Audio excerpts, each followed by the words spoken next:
Welcome to Meet, Act, and Part, a Masonic podcast hosted by Midnight Freemasons Greg Knott, Darin Larners, Todd Creason, and Bill Hostler. The views, opinions and experiences that are expressed by the hosts or guests as individual Freemasons do not reflect the official position of any Grand Lodge, appendant body, or Masonic authority to which the hosts or guests belong. And now on with the show.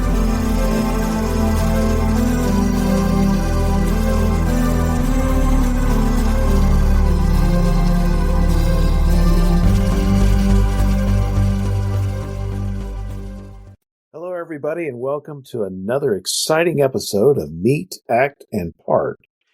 And we got a special announcement we're going to do here in a second, but we'll let our three of us introduce ourselves.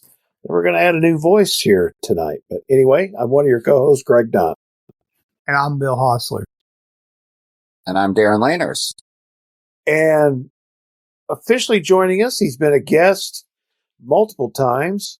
But we are excited to welcome now as one of our regular co-hosts, the one and only Roger VanGorden. Roger, welcome. Well, thank you very much. I'm looking forward to this. I was thinking that this was going to end up kind of like the old Saturday Night Live skit, the point counterpoint between me and Hostler.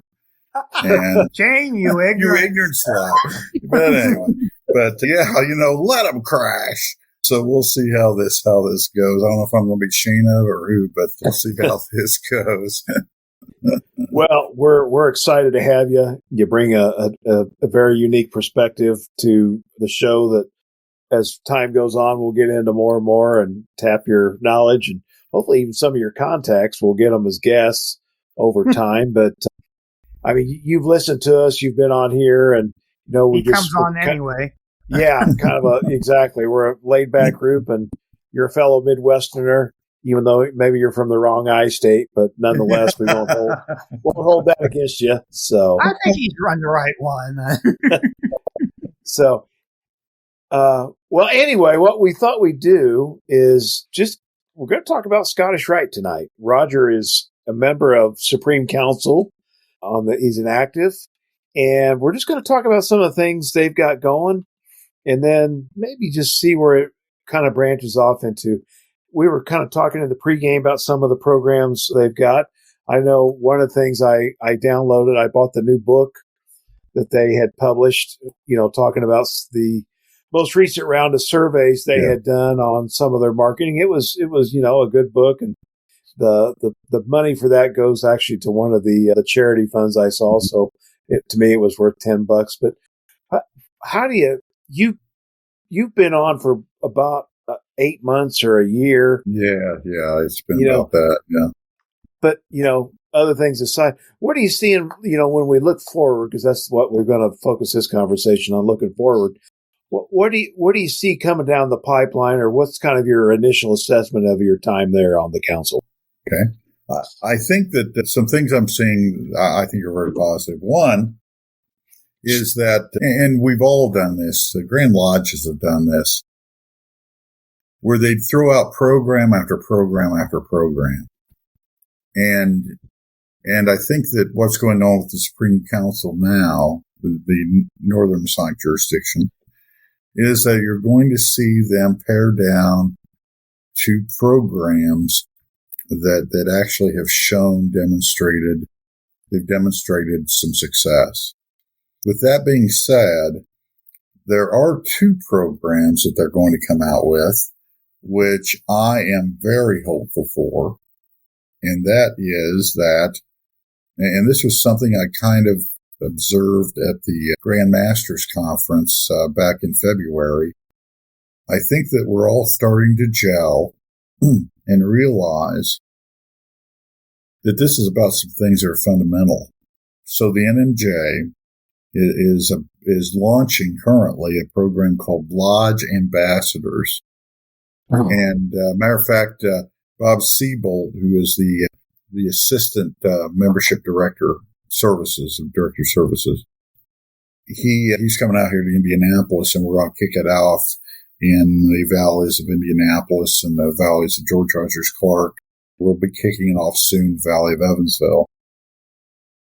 And what the idea is that the lodges in your area, at least one brother per lodge, is the Scottish Rite kind of ambassador to that lodge. And what his role is to make the brothers aware of the Scottish Rite, find opportunities maybe for the Valley to assist in some way, make the brothers aware of activities that any Master Mason can attend, and also kind of keep track and in touch with Valley members that are members of that lodge.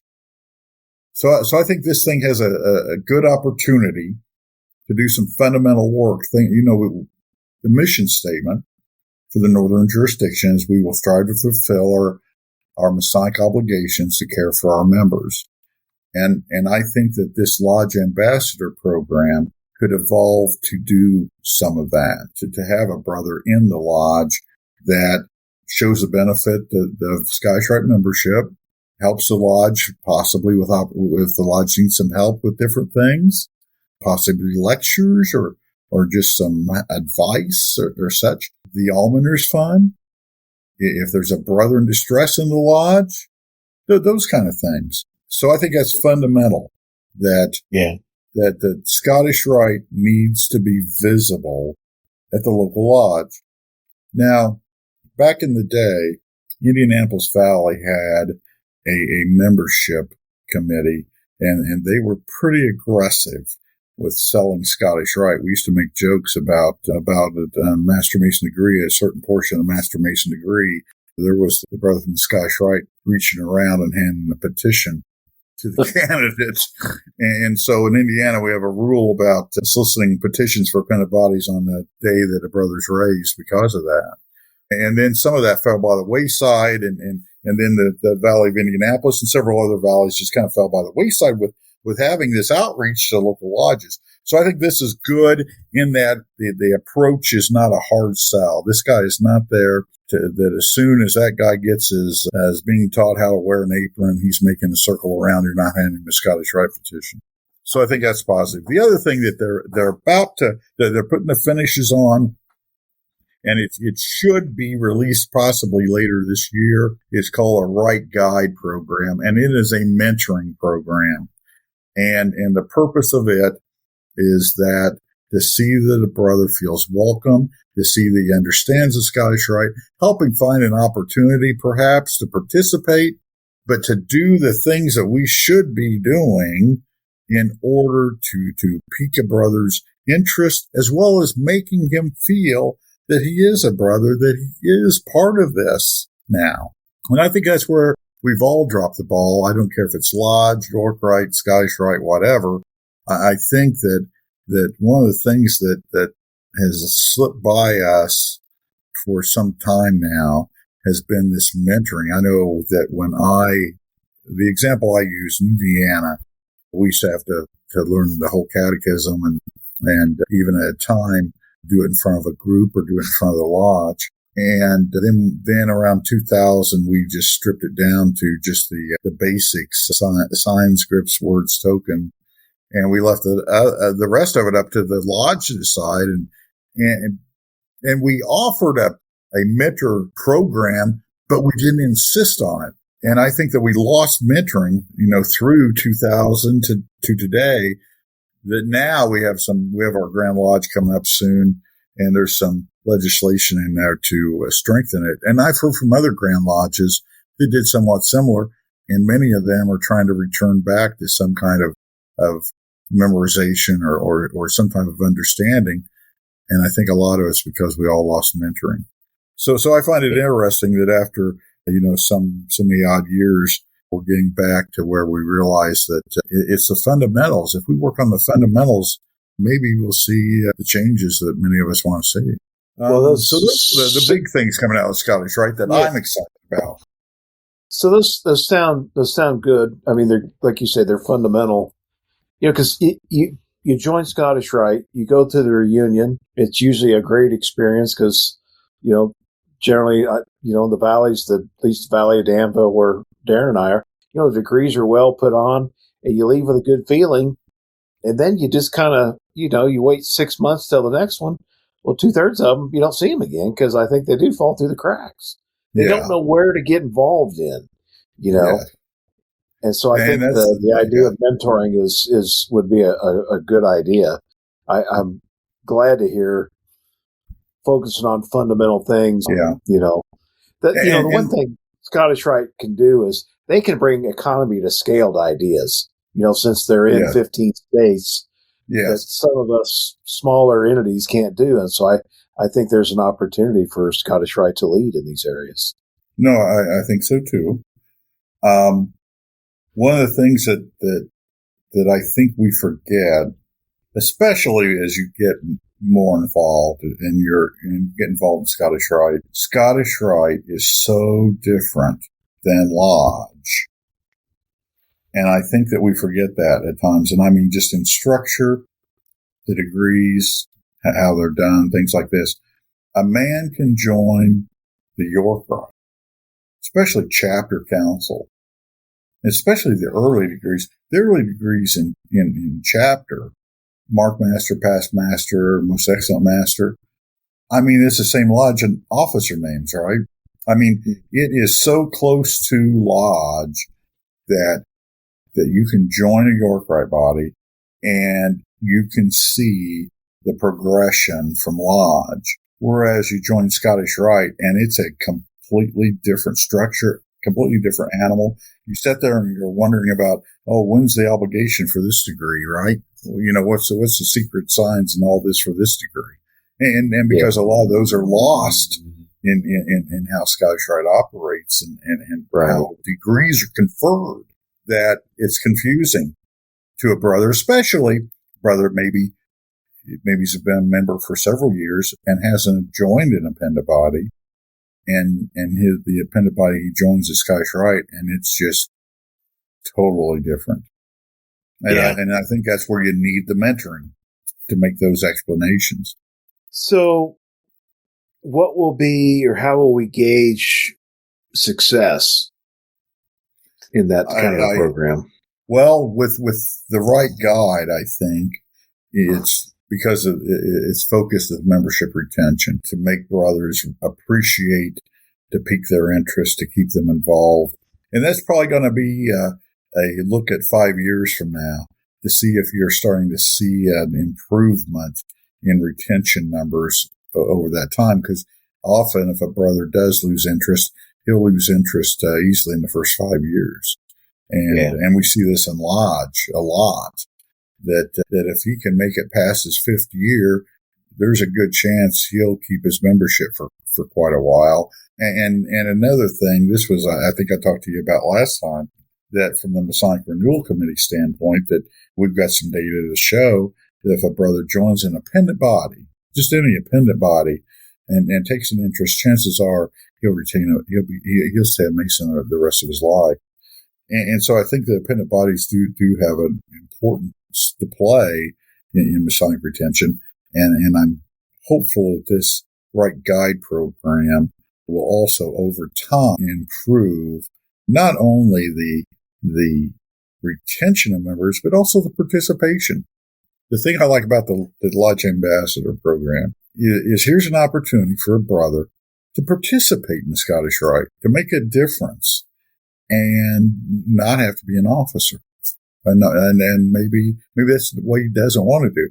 The other thing that this provides is an opportunity to maybe find good officers, brothers that really take an interest to this, and do bring opportunities to his lodge for the benefit of Scottish Rite, is able to talk about the Scottish Rite and its benefits, and demonstrate some of those benefits.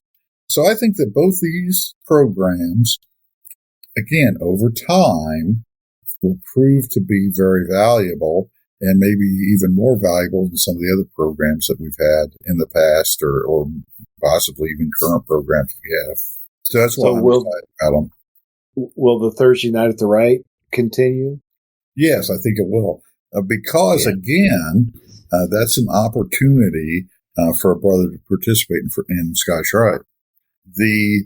Here's what we know. There's something innately human about social contact, face-to-face in-person contact. So the Thursday Night at the Rite is a great opportunity for a hybrid type of program. One interesting thing that I've heard and I've seen here in Indiana is that watch parties for Thursday Night at the Rite.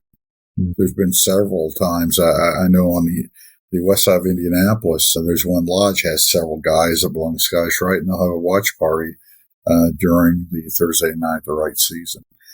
So again, I think it brings some of those opportunities.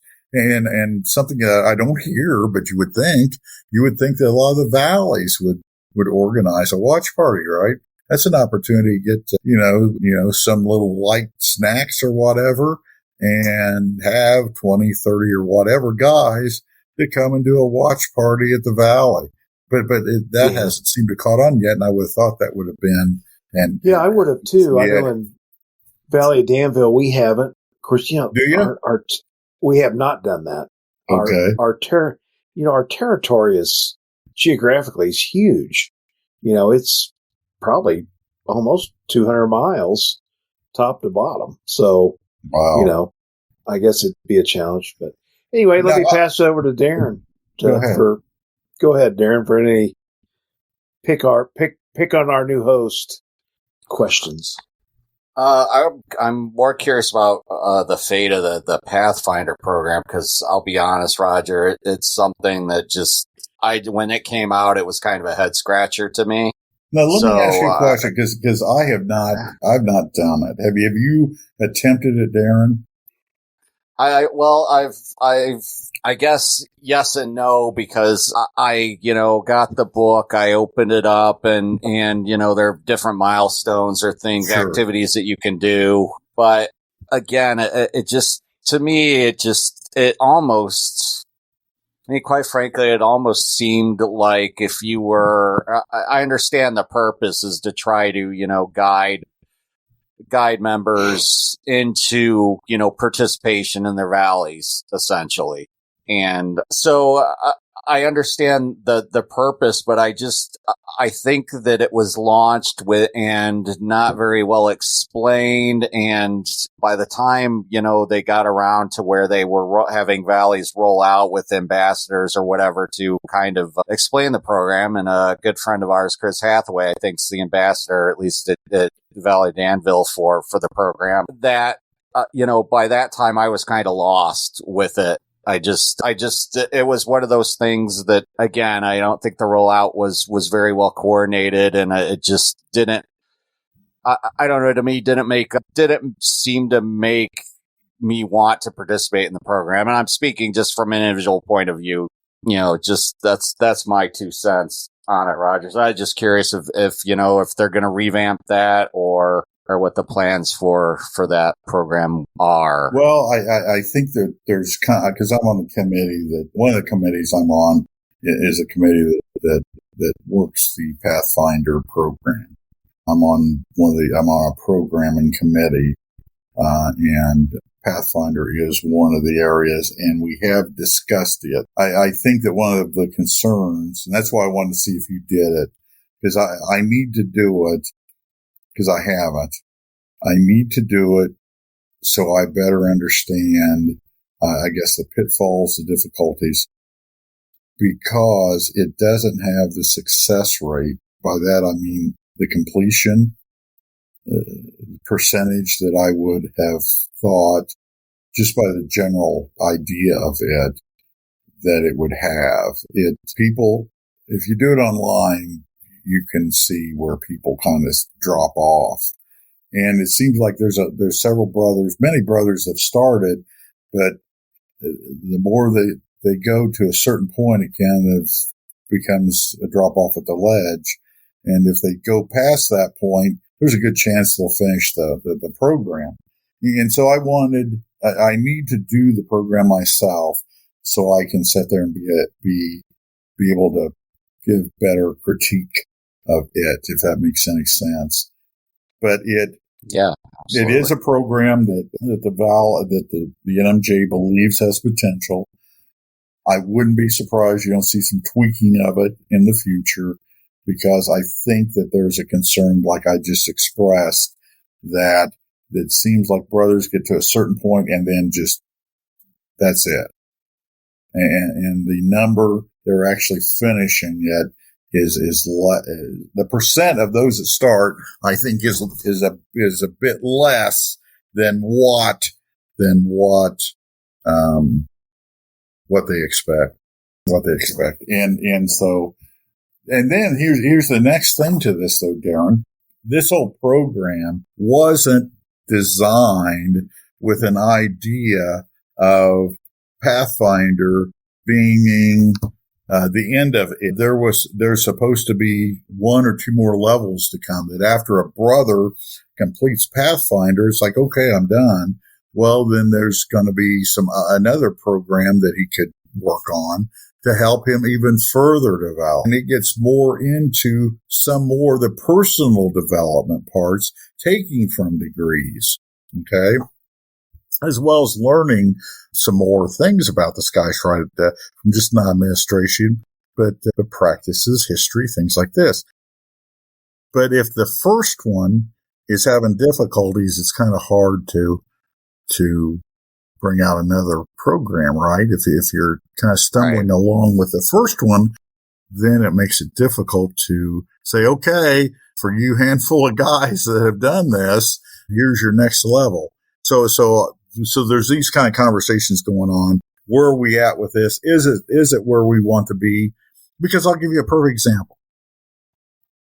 So since I have been an active, one of the fun things you get to do is you get to hand out awards, right? And so that's kind of fun. I can't tell. I've kind of lost count just in the last year, the number of passport certificates I passed out, but I remember just the one Pathfinder that I passed out. I mean, like, for example, there was at George Rogers Clark Valley, we had the convocation here a few weeks ago and handed out, I think, 4 passport certificates just then. And I've done that a few times at both George Rogers Clark and Evansville. So the passport program is very successful and very popular. And that again demonstrates that there's something with Pathfinder that just isn't connecting the dots. And I can't answer it because I've not done it. And that's why I need to start working on it so I can identify where brothers falling off on this. I think the idea is good, just needs some tweaking, I think. Yeah, I think it's a good idea. I've never, I guess, officially started. Like Darin, I probably looked through the book. I read through the longer guidelines or whatever. And, I just didn't get the energy to get it going, versus the passport. You're there. It's, it's fairly easy. You sign in. Yeah, you sign in or scan your card or whatever, or attend to Thursday night at the Rite. Kabam, the computer takes care of it for you. Yeah. And, that's just me making an excuse. I could do the Pathfinder, and I probably, like you, Roger, I probably need to do it to be able to actually accurately assess what it is. I know there's some good stuff in it, from what I've read, and I've listened to one of the online orientations, but I think in the Valley of Danville, there are not more than 1 or 2 or 3 people that have finished it. So, and then I don't know what you would have at Danville, but I guarantee you, compare that to the number of brothers that have at least the first round or first certificate of their passport. Right? Yeah, I'm one of those. I've got it and almost got the gold one filled up to go do it again. So and that's the kind of success you want with programs, right? Yeah. And so anyway, I think it's got there's meaning to it, but somewhere guys get to a certain point and then they drop it. They lose interest in finishing it out. And I just got to take it. It's kind of it's kind of like a diet, I'm pretty good. Yeah. First 3 days, 4 days. That one cookie won't make any difference. I'll just eat. Oh hell! The next thing you know, the whole thing, and then it's like, well, damn, I'm going to have to wait and start over again next week. Yeah, and it's one of my favorite memes. Sort of like that. Yeah, one of my favorite memes that shows an open container of Oreos, and the center section, the center row, they're all gone. And it says, doing a line means a different thing to me today than when I was in my 20s. Yeah. Well, hey, Bill, what do you think? You've been Scottish Rite for a long time. What do you want to ask, or what's your thoughts on some stuff? Well, I have my critical moments with the Northern Masonic jurisdiction, but they do a lot of things right. And I love the Almoners Fund. I think that is the greatest thing that they have ever done, and it's getting right down to the bedrock of Freemasonry. And I'll tell you something else I really like is the Thursday Night at the Rite, because I'm going to tell you why. Because I only seen, throughout my career in Indiana, I only seen a certain number of the degrees in person, just because either I was busy or Fort Wayne just kind of shows the same ones over and over. But I actually watching the Thursday Night at the Rite and watching some of the videos I found on the website. I actually last year, just about beginning of May, I actually went to Grand Rapids, Michigan, made a special trip up north to see the last 2 or 3 actual degrees I needed to see to complete my passport. Now, if it wouldn't have been for the online Thursday Night at the Rite, there is no way in the world I would have ever been able to do that. And I just think that's the greatest. And I know so many people are critical about the online or the video degrees. And number one, I don't think they've ever seen one. Number two, I don't think they know the history of the Rite and how the degree work as we know it came about. And three, I think they're just being kind of narrow-minded, in my opinion, because I think it's a great thing. I mean, as many people as, and I even made a comment one time that you could watch the degree before at a meeting, at a stated Scottish Rite meeting, and then you could go up and instead of spending the time just watching the thing and then moving on to whatever you're going to do next, you could actually have a session afterwards with question and answers and a discussion about what they just seen, which you probably would never have with the live action degree work. And, yes. And I also think that, think of the cost savings. I mean, let's face it, these days, most of the valleys, and I'm sure the Supreme Council in the same position, they're not made of money, and they're kind of trying to do things as best as they can for the amount of money they have. Yeah. And I just really think it's a great way. And, how many young guys, millennials and Gen Zs, do you think go see stage plays and are impressed by them? I really don't think that many, but I'll lay you money. Every single one of them loves to watch Netflix or watch other things online with a good, well-produced TV show or movie. And every one of those videos that they show are extremely well done. And they've really put out they have great props, they have great sets. And it's just, I can't see why people are upset about it. And there's one more other thing that I really am thankful for is I never get this name pronounced right, the House Greg. The Hope Greg Academy? Mm-hmm. Yeah, Hope Greg Academy. I am nearly done. I have one more essay to fill in for the second part. And then I have to figure out how in the world I go, fill out the paper at the end. And then I'll be done. And that's another thing. I would never have been able to do that without that being online. Yeah. Because I would, being here in Arkansas instead of back in my Hoosier state, there's no way I could have done it. And I really think that's a plus bonus. And in some ways, I know Dean Albin down in DC is going to be mad at this, but I think it's an actually better setup than what the Scottish Rite and the Southern jurisdictions craftsman program is. I'm doing both, and I've got only a couple degrees left on that.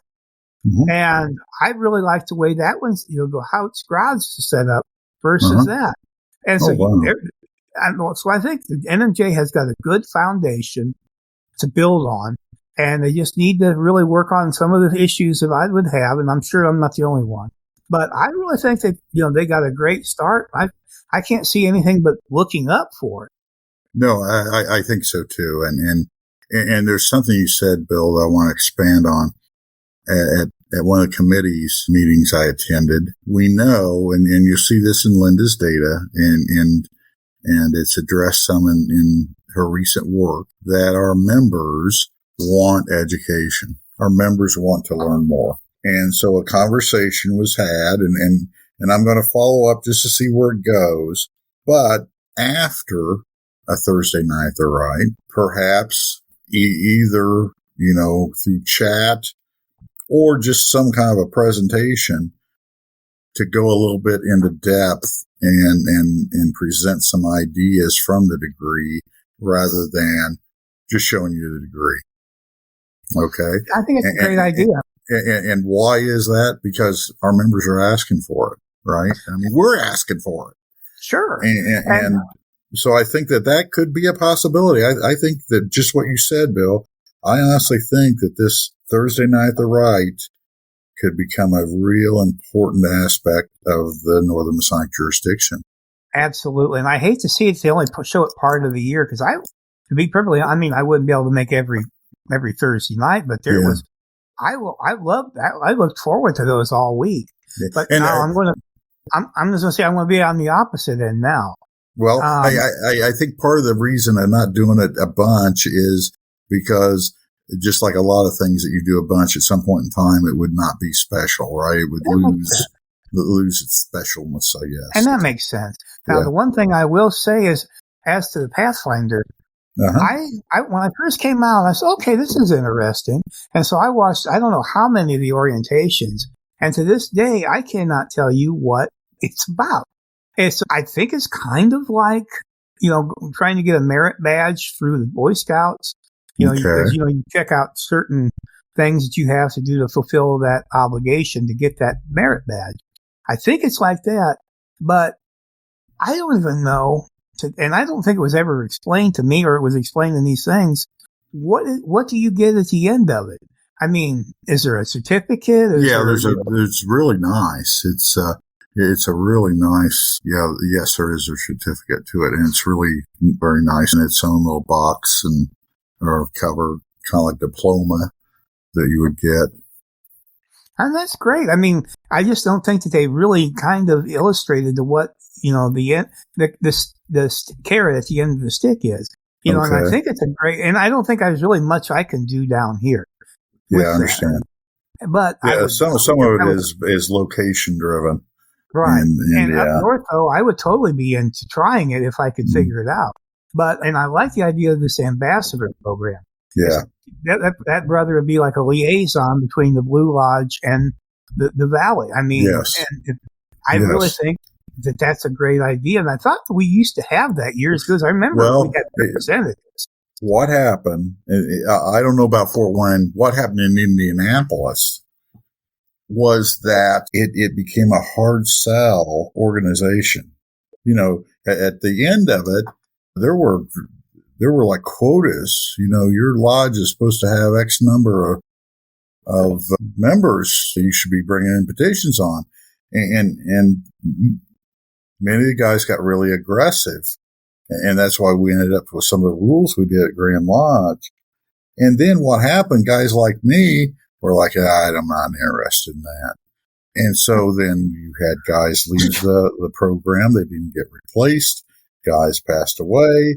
And in Indianapolis, it just collapsed over like a 7-10 year period. It just absolutely collapsed and was never picked up again. And I had been familiar with the Lodge Ambassador program very early on. And I was starting to work because I was membership chairman at Indianapolis, and I was starting to work in that direction. And so I helped them. And that's why Bob Siebold's coming out to Indianapolis next weekend, Saturday. But when I took over membership chairman, I said, I'm not going to do this rah, every, quota thing. We're going to work on fundamentals. We're going to work on visibility, at lodges. We got right on the road. We're going to get outside of Marion County. When I took over as chairman of the committee, they did rights on the road. And you're familiar with Indianapolis. They did one up in Millersville and thought, boy, that was a major big deal, which is 5 minutes from, 10, 15 minutes at most from downtown Indianapolis, and thought, boy, we're really hitting right on the road here. We're getting, Where's that? Yeah, exactly. No, it's not a joke. And so we started doing rites on the road, just like you said, places outside of Marion County.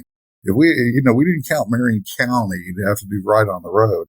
And then all of a sudden it started taking off. And anyway, go ahead. I was just going to say, another thing that I was going to say is I obviously was raised before the Grand Lodge legislation, because I think I walked out of there that night with like 4 petitions for various organizations. Yeah, no, I'm dead serious. Yeah, that was something that came up. But yeah, it was like after I was Grand Master because, well, I may have even told you guys the joke at Broad Ripple Lodge. We had a joke where old Tyler, he would clean up at the lodge, and he came to the lodge one night and he saw a mouse, but he was pretty slick. He gave that mouse a petition to the Scottish Rite and the Shrine, and we never saw that mouse ever again. and so that was the reputation, right? That the guy joins a Pendant Body, you never see him again. And it was just a real hard sell. And I think that it became a turnoff. Guys like me were not interested in working with membership development because I'm not going to sit there and twist guys' arms to join. And I'm not going to sit there and say, oh, I didn't miss my quota. Oh, that's too bad. And the system just died. It's like being an Army recruiter by the sound. Yeah. No, the system just died because of that. I was an idiot till I joined all of them. Yeah, that's what I was telling Greg, deuce card and pin, count me in. I was going to say what we say all the time. So but, I guess, go ahead. Well, I mean, I think we've hit on it sort of around the target here. I mean, new guys coming into Blue Lodge, you think in the longer run they're going to see the value in all these appendant degrees? I mean, I know you said that where you say they, then I think the stats probably bear it out, but they join, they get involved, then they'll stick with the Blue Lodge. But as you look further out, is that what they're going to want, or will we adapt? Well, something, I want to go back on something that attaches here. The Bill said back in the day, before the videos, before Thursday night at the Rite, I just am curious. I don't know this answer. How many brothers can claim that they saw all 29 degrees? I doubt many. Yeah. And there's some good stuff there to think about. Each degree's got something that makes you think, right? So I think that if nothing else, there's value in this video and Thursday night at the Rite for what I just said there.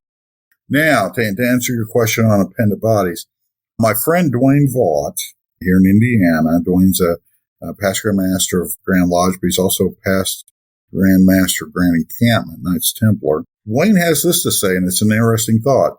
I joined Lodge, and I'm active in it, and it's cool. But then I join an appendant body, and it's all right, and I like it, and maybe I take an interest right then or participate. Then maybe I join something else. And he makes an example out of I joined Lodge, and then maybe I joined Scottish Rite, and maybe I joined the Shrine. And I'm a young guy, I'm into the Shriners. Well, as I get older, maybe I find that there is something really interesting in Lodge, and I take an interest there, or in Scottish Rite. My wife wants to participate in some things, maybe. She's made friends with my Mason friends, maybe made friends with some of their wives. Maybe she gets active in one of the ladies' groups connected with the Shrine. Maybe she says, hey, let's join Star. If I'm really active in York Rite, maybe she joins the Beauseant. That's part of the commandery. Maybe then, as I get older, maybe we got some kids. Maybe they want to be part of a youth group in their teen years. Maybe when I get older and I'm retired, I find myself doing transportation for Shriners hospitals from my town, right? So Dwayne's point is that as you get older, some of your interests and things change. Some of your available time may change. And there will be opportunities for appendant bodies because they might spark your interest and attention maybe at different aspects of your life that if you didn't take those opportunities, you wouldn't have that in your life at that time. And I think that is an interesting way to think of it, that I look at my activity. Quite honestly, I was my weakest when I got in the Grand Lodge line. Easily my weakness was Lodge. Yeah, I had went through and I'd been master, but my Lodge really, we were active some, but I was far more active in the York Rite. I mean, I figured if I ever got an opportunity to do something, it would be in the York Rite Grand Body, not Grand Lodge, and then the Grand Lodge opportunity came through. And then it was after Grand Lodge that I got active in Scottish Rite. I belonged in Scottish Rite for years, but I really didn't get active in the Scottish Rite until after I was out of Grand Lodge. And here I am inactive now, right? So I think there are chances that if you move through life, maybe some group captures your imagination that at that point in time that maybe it didn't before, or maybe some time freed up that allows you to participate and get a brand new set of experiences or add to your experiences in those bodies. So I think appended bodies do offer something that Freemasonry would not have if they didn't exist. I think the biggest problem with the appended bodies as it is currently is they want you to join right now. Then the first meeting of a Knights Templar commandery that I ever went to, I was junior warden. And during my year is on our lodge line at Three Rivers, I was a Deus officer of all three York Rite bodies. And so, it just got to the point where, I was trying to learn ritual for like 4 different bodies. Plus, I was writing the magazine for the shrine, and it just got to the point where I kind of just like crashed and burned.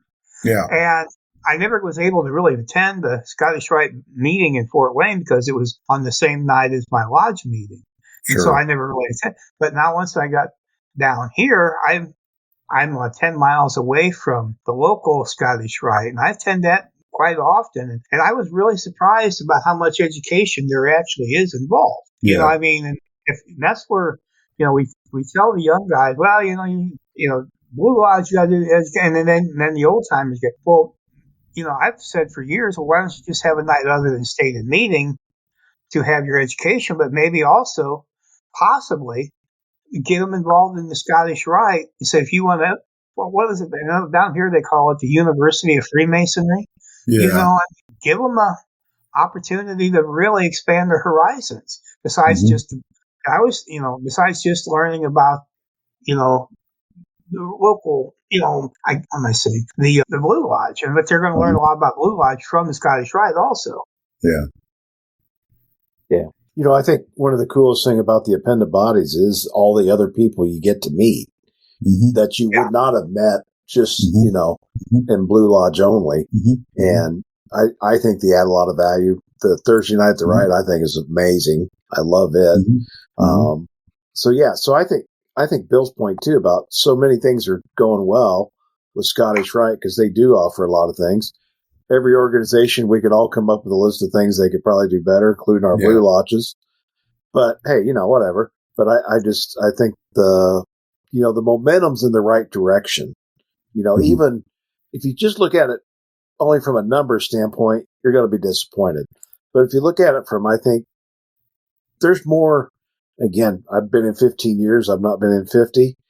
But I think the last 10 years, the educational spark has just, really lit in multiple of these organizations that's going to keep guys engaged in the longer run because we're slowly starting to deliver what their expectations were when they joined. It's a long haul. People, the baby boom generation, maybe that's not what they wanted, but you start late Gen X and go through that's what they want. And I think we're starting to deliver on it. I think so too. What's interesting about what you just said, and all of us have been around for a while now, right? Is this fraternity moves slow. It moves. Okay, it moves, but it's slow. The fraternity we have today is different than the fraternity that I joined in 1981. Very different. As a matter of fact, I tell the young guys, a lot of the younger guys, brothers in their 20s, early 30s, that I said, I envy you because the fraternity that you're joining is closer to the fraternity that I wanted to join when I became a Mason. The fraternity I joined was nothing like this fraternity. And I think you're joining a better fraternity than the fraternity that when I joined. But you talk about membership, and we discussed it the last time I was on the show. It took 60 years after Freemasonry really started growing prior to World War I, there at the early part of the 20th century.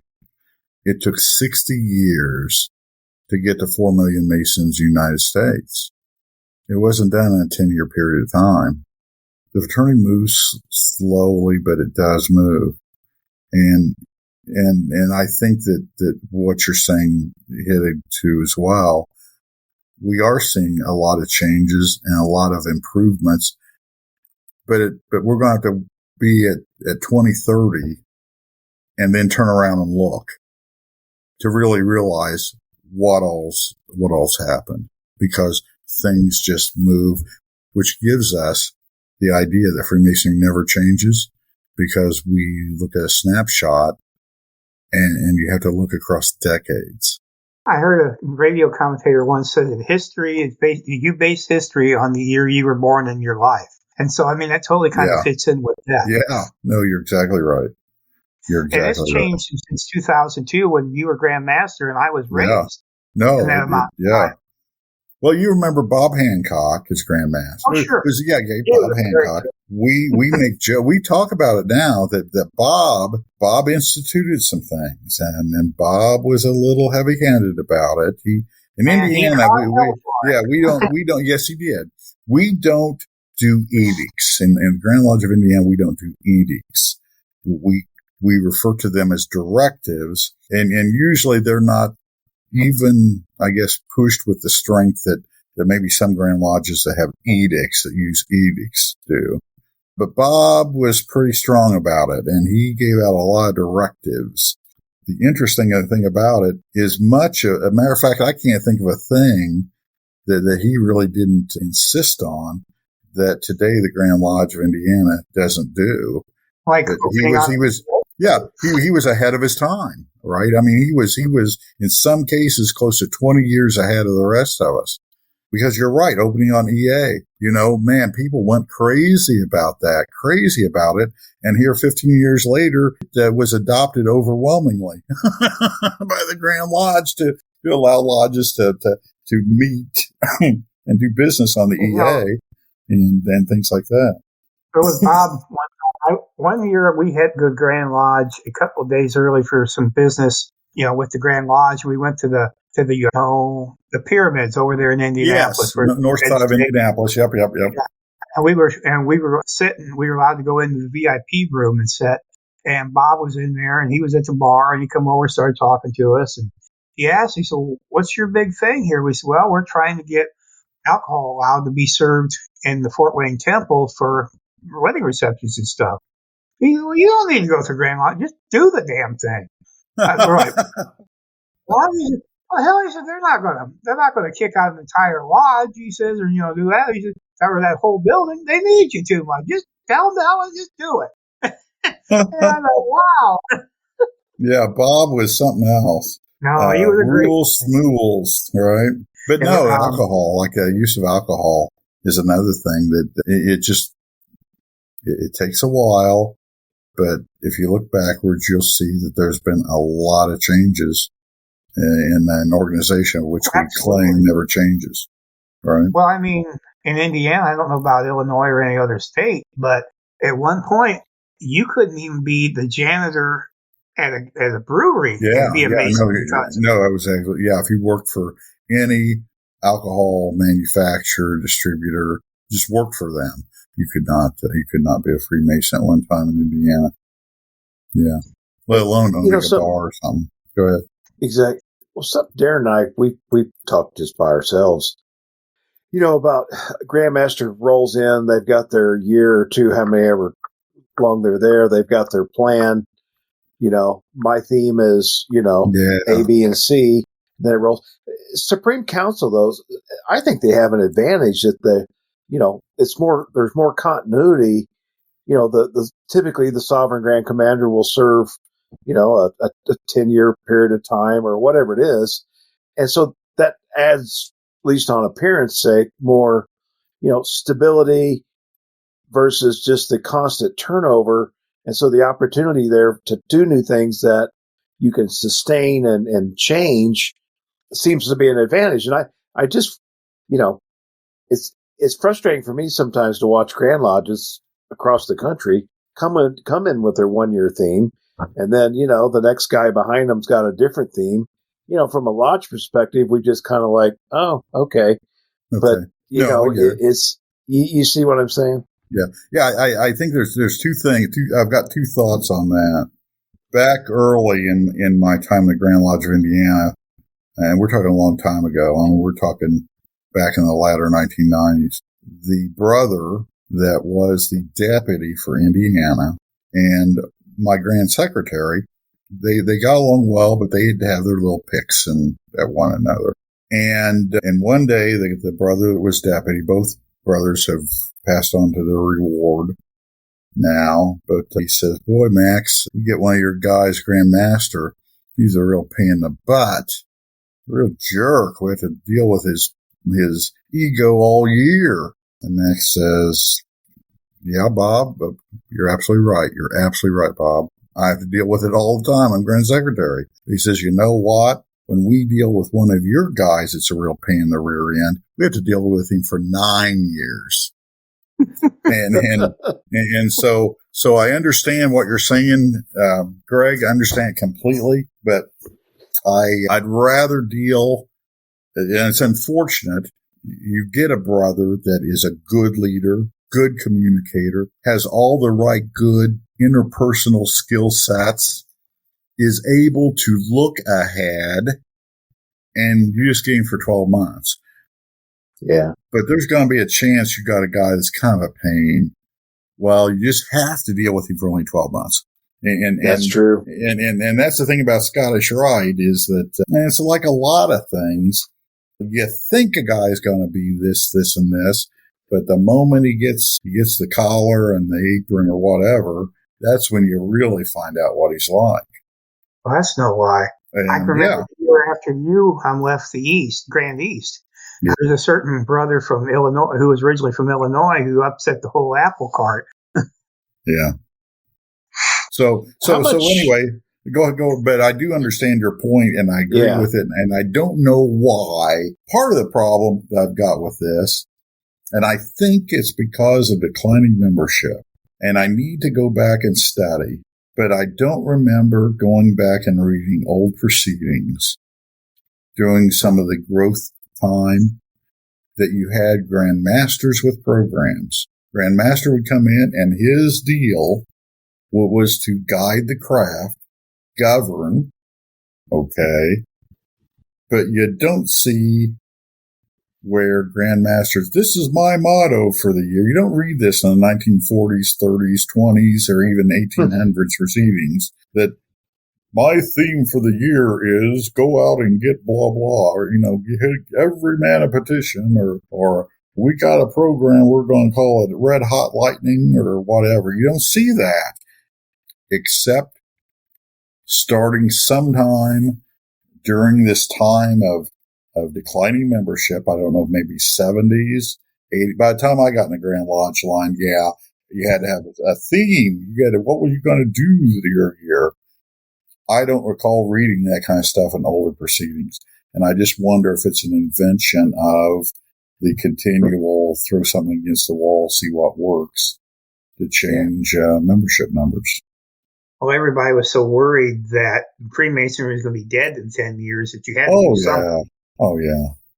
Yeah. It was like some of the oil embargo, or we're going to run out of oil in 10 years. We're going to do this in 10 years. We're going to have earthquakes in 10 years and things going, right? Oh, yeah. And And I just wonder, Greg, if a lot of that stuff started as a response to declining membership.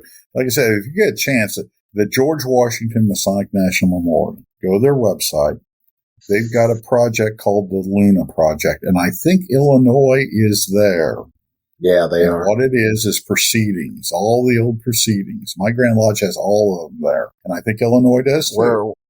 We're there only up until, I think, mid-2000s, and then they disappeared. But go back, read some of these old proceedings. Truly, they are interesting. You read them, you think about today, and read some of the things that those brothers were confronting, and just basically have an idea of how Grand Lodge kind of operated during that period of time. One of the books I'm reading right now is basically the memoir, supposed to be unpublished memoir of Ray Denslow. Oh yeah, yes. I'm here to tell you. You want to read something, buddy? Oh, I'm here to tell you. Those guys were vicious. Isn't it funny? What was now? Remember, this is a time when Freemasonry's booming, right? And I don't think you could get two of them that liked each other. No, Denslow talks about going to his lodge meeting the night of elections, and I'm here to tell you, I'm like, you have got to be kidding me. The fighting that was going on, and they would have all kinds of people showing up. Or the grand bodies would pick out who they wanted. But St. Joe, Missouri hasn't had a candidate in a lot of times, or St. Louis has had too many, so we're not going to consider someone from St. Louis. And all the behind stuff. Denslow's memoir. Yeah, it's a must read if you want to understand Freemasonry during that period of time, because he doesn't pull any punches. I tell you what, he says some things about Frank Land, D. Millay. I'm like, whoa!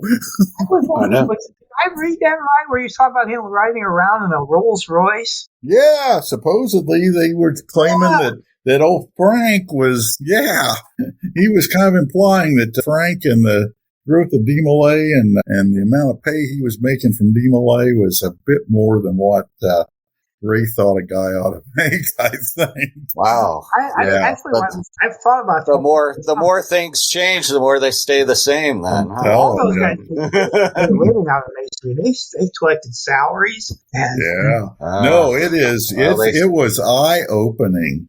It was really, for me, eye-opening. And I was like, well, we've been declining membership and we all get along pretty well. I guess maybe there's a lesson there that if we were in prosperity, we'd all be fighting like cats and dogs. Yeah. You have anything better to do.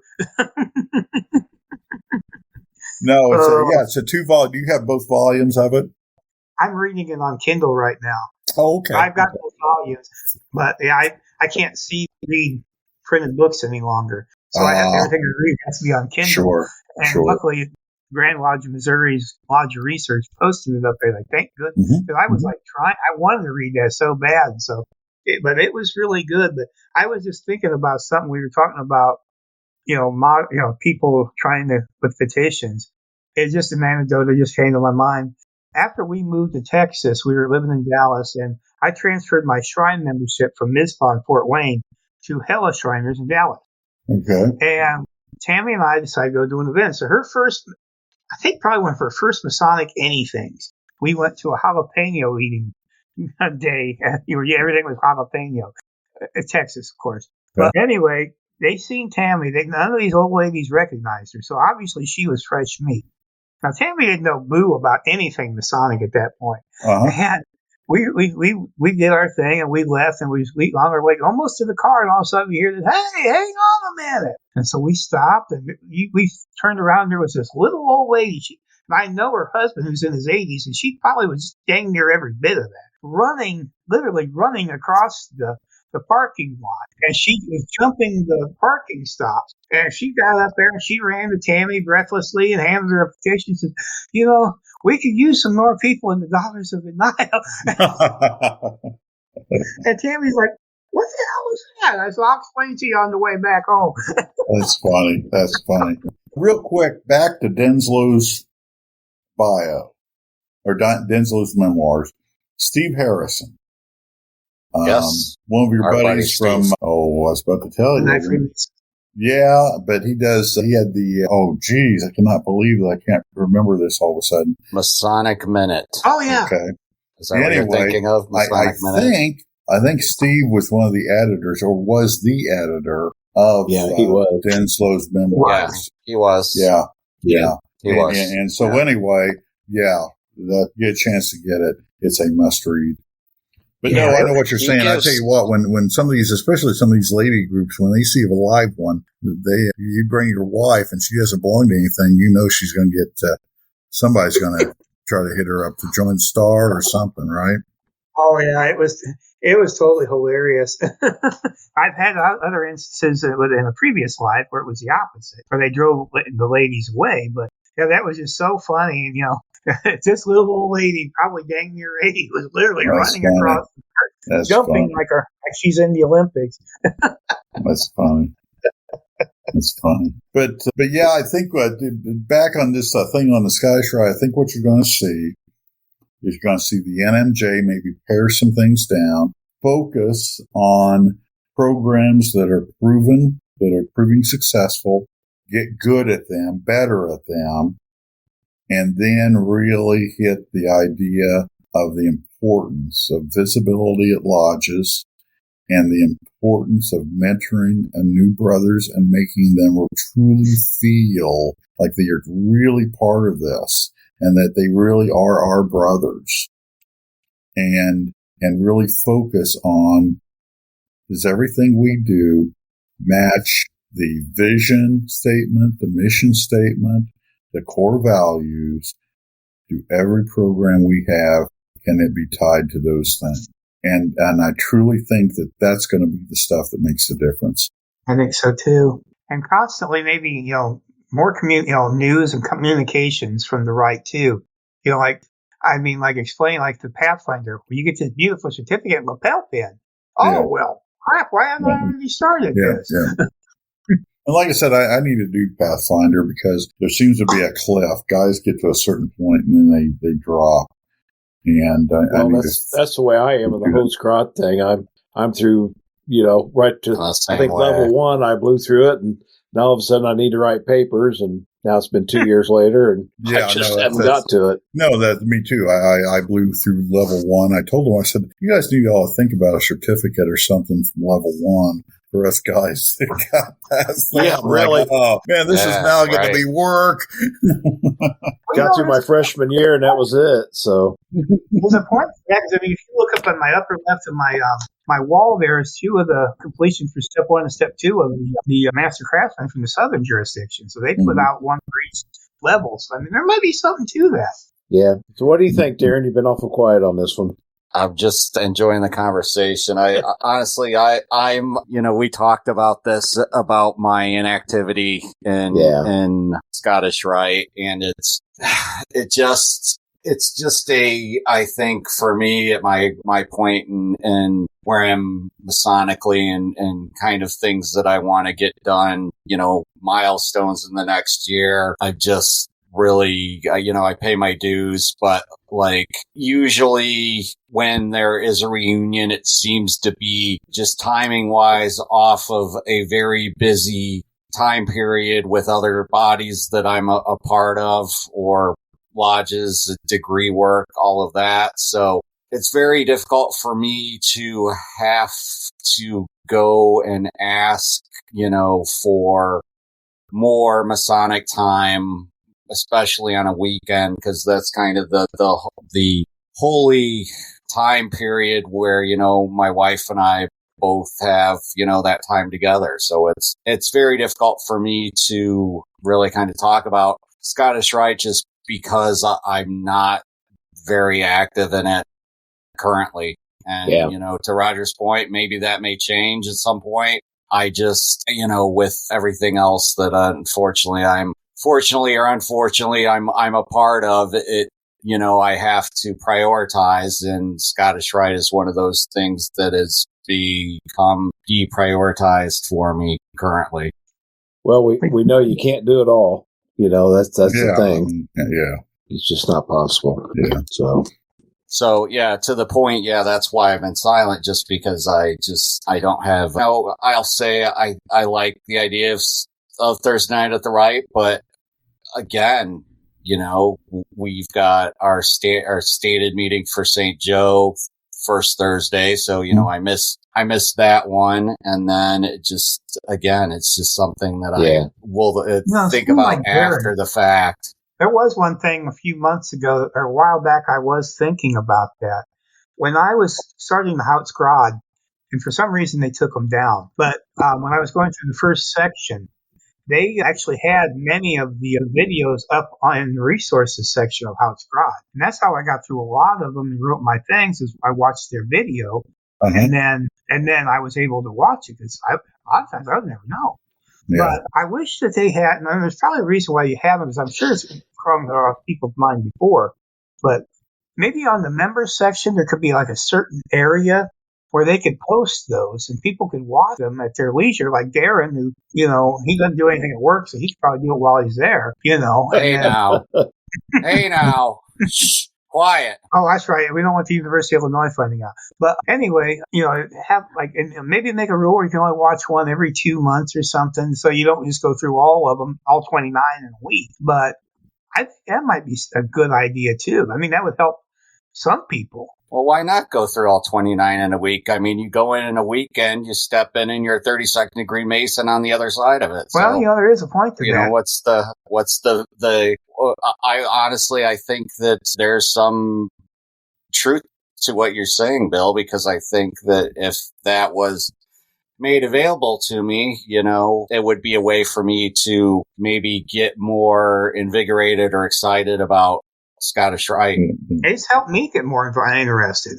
And there has been suggestion about like pay-per-view, not pay, but you understand what I'm saying, that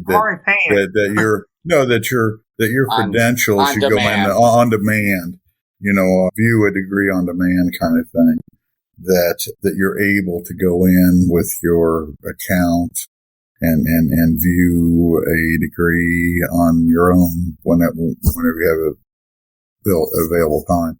And that would work great with an education program, right? Absolutely.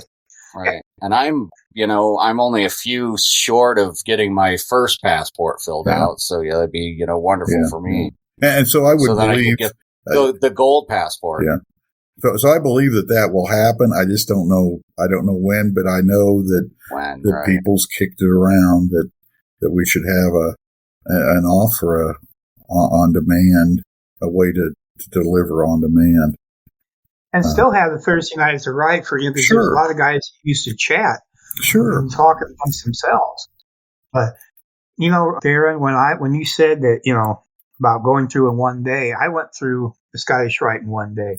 And it was, part in Indiana is like part of, it was part of the Blue Lodge, Shrine, yada, yada, yada. I already belonged to those, so I was just there to join the Scottish Rite. And me and another brother that from my lodge, we were sitting there and we watched several of them. They bless you through a lot of them and that. Then we watched a couple of them, and all of a sudden they turned the lights on and everybody started filing out. And he looks at me and says, "Are we 30 seconds now?" I said, "Beats the hell out of me." And so I didn't know until I got my dues card in the mail a couple of weeks later. It says 32nd degree Mason. I'm like, oh, okay, I guess I am. No, I grant you, it's at times, some of the reunions I've been at, that you need the young lady that prances around at you do at wrestling to tell you what round you're on and things like that with a big sign 32. Yeah, no, I hear you. I think you guys got a lot of good things going on, and hopefully they all come to fruition and they all, bear fruit. Well, the thing is that I think you have to, and I think it's part of a process. You have to realize that if you just do a few things really good, okay, it's not about doing a horde of stuff. It's about doing some fundamental things really good. That makes more of an impression than if you have 100 programs. It's the old line that you often hear from some trainings you may have taken at work, that if you have 20 priorities, you don't have any priorities, right? And I think that I think a lot of Grand Lodges, I think the Northern jurisdiction, we just throw stuff and after a few years we have this bundle of stuff, and some of them are maybe working, maybe. Some of them are, we forgot that we got them. And I think what you're going to see is the Scottish Rite look at paring down to what's working and really focus on the fundamentals and what are we doing to live according to our mission of meeting our Masonic obligations to care for our brothers. I think if we did that, it'd make a big difference. Yeah, I think that makes sense. So, well, that's great to hear all this stuff about the Scottish Rite. I know we're getting a little long here, but so Roger, we took it easy on you. I think on your first night as an official co-host. So we kind of did the softball. This is softball. We threw you. Yeah. We put you in the shallow end. Yeah. This is I hear you. We're working our way. I'm standing there at the plate, and I've got the ball on the little tee, holding it up, and I'm swinging, trying to hit the ball off the tee. Absolutely. Sooner you'll find out it's glued to the tee, and so then you're really But in all seriousness, we're really glad you're with us. We're going to put together some great, I think, guests coming down the road. And what you added to our mix here is just that, that insight. Some of it insight, and some of it just because I know you're a student of the longevity of the craft, and you look at trends, you look at data, you see what works and all that. So you bring that perspective that I think's important, and so we'll do it. I'm nervous now if there's 2 Indiana people on here, but nonetheless, okay. Well, we've got a balance with us. With Illinois. I know. We got kind of northern Indiana, kind of southern Indiana, but got 2 central Illinois guys. I know. I'm from northern Illinois, I would say. I grew up close to Chicago. Okay. So. Yeah. One thing we can all agree on is breaded tenderloins are amazing. Now let me ask you this: have they even heard of breaded tenderloin in Arkansas? Hey, can you get a breaded tenderloin in Arkansas? Honestly, yeah. I was shocked. Is it called a pork fritter though? No, or is it a different name? In fact, there's like a little 50s drive-in just a couple miles down the road from here. I ordered one. I said, breaded tenderloin. Yeah, I'm going to grab that. And this thing came out, and they don't smash them thin. It's literally 2 inches thick and about 6 inches long. It was massive. I couldn't eat the whole thing. Well, I mean, now with your smaller stomach, it was probably a meal for a week, wasn't it? Now it would be, yeah. I mean, tonight I've been eating 4 ounces of food since this all. In case I haven't said anything online, but I had my stomach stapled 2 months ago tomorrow, and so this is. Now I'm like 2/3 of a cup of cream of wheat is like a full meal now. Oh, wow. And I've lost 60 pounds since the pre-op started. Oh, you're kidding. Great. Whoa. That's amazing, dude. Yeah, let's show it off. Oh, there you go. Look at that. Oh, yeah. Look at that. That's my t-shirt. Please contribute to our Patreon as Bill dances for you. Yeah, I can't collect dollar bills, so I have to do something. Well, anybody else have any closing thoughts? Again, Roger, any closing thoughts for your first official guest episode here? No, I'm looking forward to this. I think that we could get some good guests and have some really good conversations. There's some really good podcasts out there, and we're not one of them. No, is that what you're trying to say, Roger? No, I think that we got a place and a voice, and I do believe that brothers want to learn.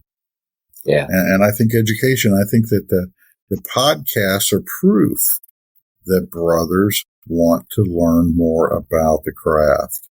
And I think we have an opportunity to learn ourselves as well as to spread the information and see where this takes us.